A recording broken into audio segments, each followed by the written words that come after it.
This is part 2 on men's health, prostate cancer. What I want to talk about right now is the different stages of a precancerous condition. It's fairly new. One is called PIN, prostatic intraepithelial neoplasia. This is a precancerous condition that begins to appear in men as early as age 20. You may have localized abnormal cells in the prostate. There are different types of PIN. There's a low-grade and a high-grade PIN. The high-grade PIN, people may develop at least 20% chance of developing prostate cancer.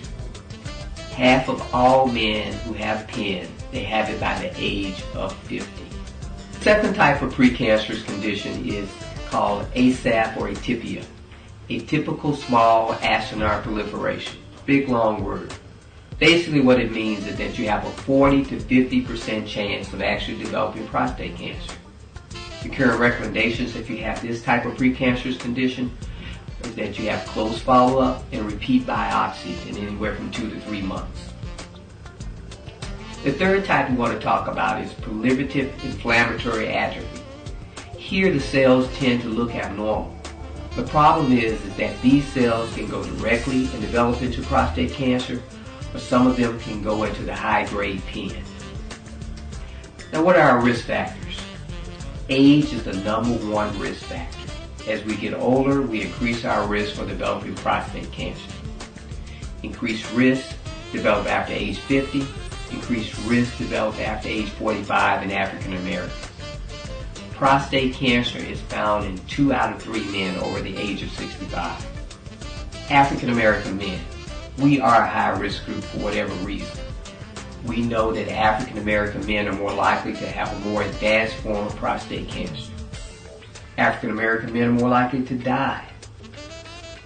Asian Americans, Latinos, the incidence for prostate cancer is very, very low. Family history, genetics. My father has prostate cancer.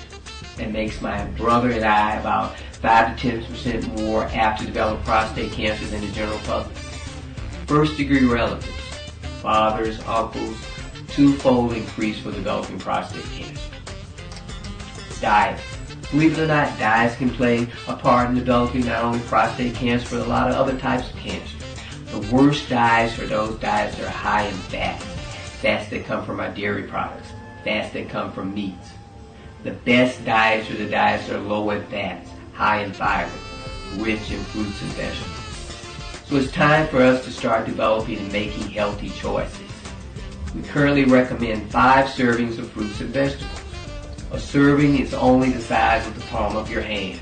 A couple of slices of tomatoes or oranges. We need to consume less red meat, less fat from our dairy products. We need to eat more whole grain. There's an antioxidant called lycopene that's found in tomatoes and pink, grapefruits and watermelon. Obesity. Now, obesity in itself has not been found to be linked to prostate cancer. However, there are some studies that do show that men who are obese have a far greater risk of dying from prostate cancer. The other issue we want to talk about is exercise. High levels of exercise, walking 45 to 60 minutes 5 times a week, can help reduce the risk of developing advanced prostate cancer.